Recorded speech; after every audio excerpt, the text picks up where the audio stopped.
नमस्कार। Loud India TV में आपका स्वागत है। मैं हूं संतोष भारती। आखिर ट्रंप के मन में है क्या?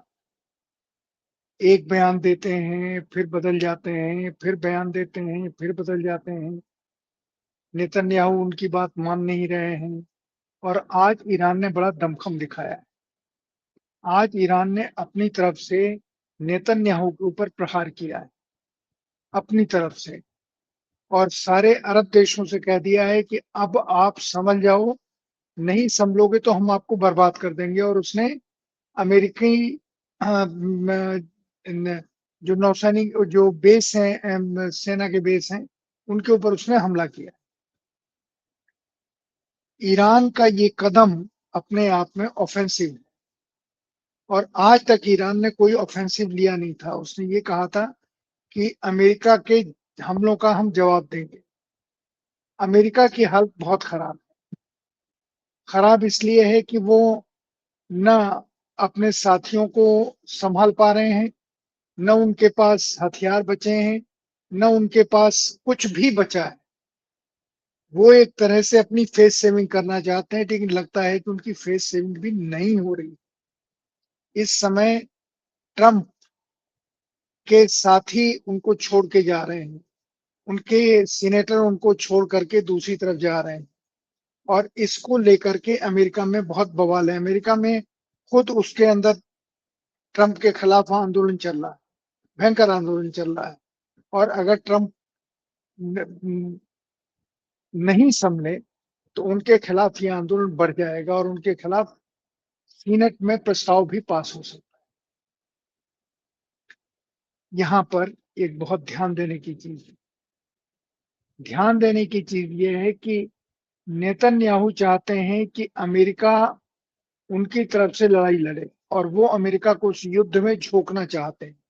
लेकिन ट्रंप के कहने के बावजूद नेतन्याहू ने हमला किया ईरान के ऊपर, कोशिश की।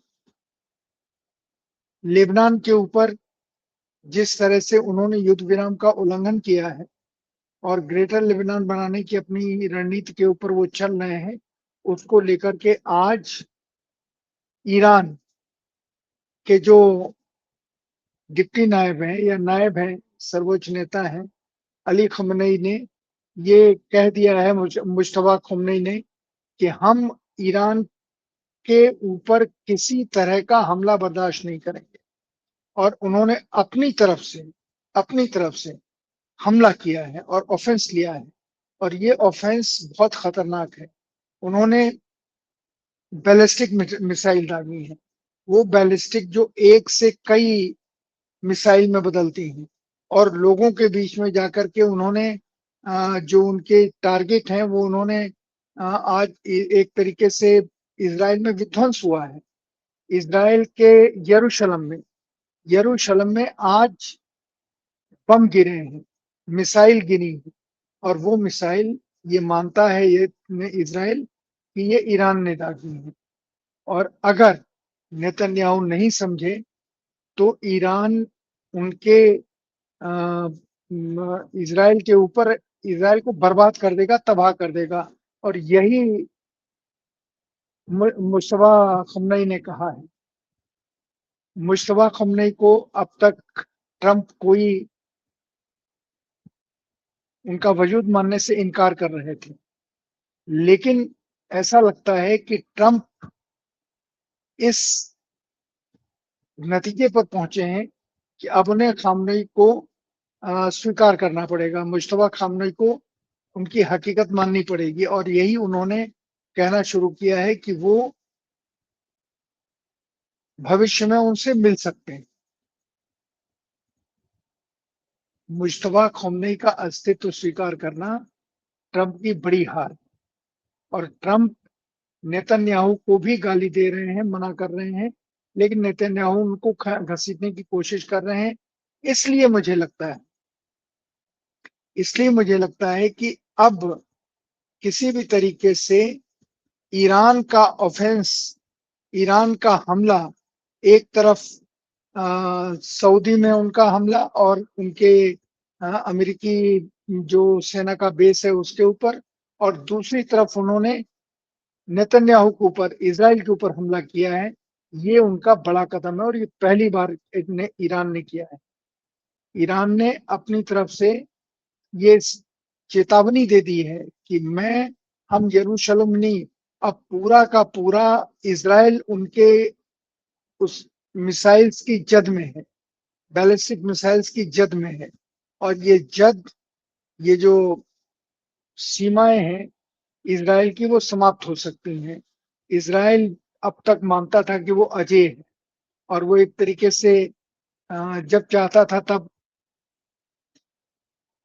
एक एक एक एक बांटो और राज करो की नीति के ऊपर काम कर रहा था। लेकिन पहली बार इज़राइल को ये लगा, आज आज अभी थोड़ी देर पहले, ये पूरे ईरान में के मिसाइल्स इज़राइल के ऊपर हैं, और इज़राइल के यरूशलेम के अलावा जो बाकी शहर हैं उनमें भी लगातार सायरन बज रहे हैं। वो सायरन जो ये बता रहे हैं ईरान का दबदबा, वो बता रहे हैं ईरान की हकीकत, वो बता रहे हैं ईरान का जज्बा, वो बता रहे हैं ईरान के 9 करोड़ लोगों की सेना का हमला। ईरान के लोग एक तरीके से ये माने कि अपने को शहीद मान के चल रहे हैं। वहां के 12 साल के लड़के ईरान की सेना के सिपाही हो गए हैं। 12 साल के लड़के, लड़कियां, सब।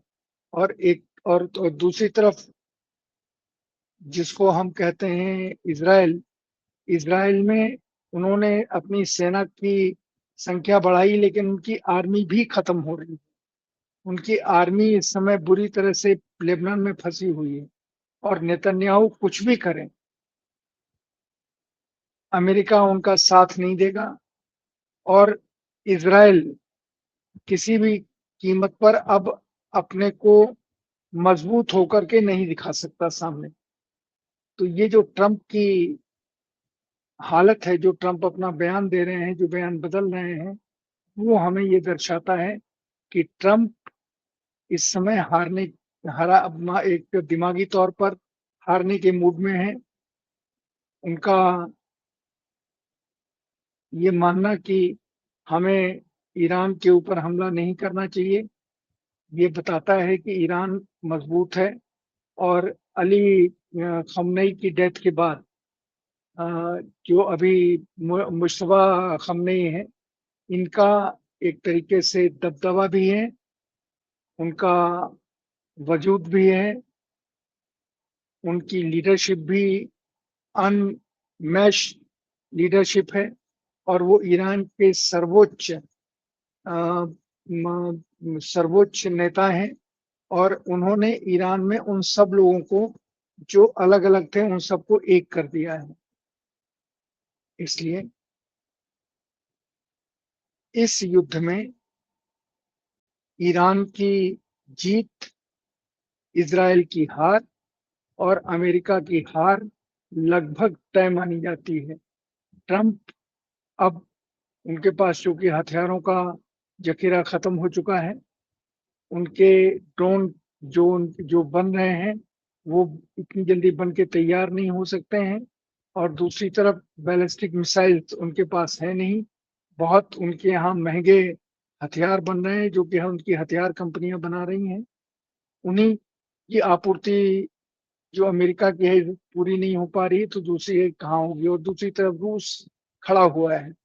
रूस ने यूक्रेन में तबाही मचा रखी है। यूक्रेन में के हर जगह पर रूस के सेना पहुंच रही है जमीनी तौर पे, और टेक्निकली वो उन्होंने पूरे कीव को बर्बाद कर दिया है।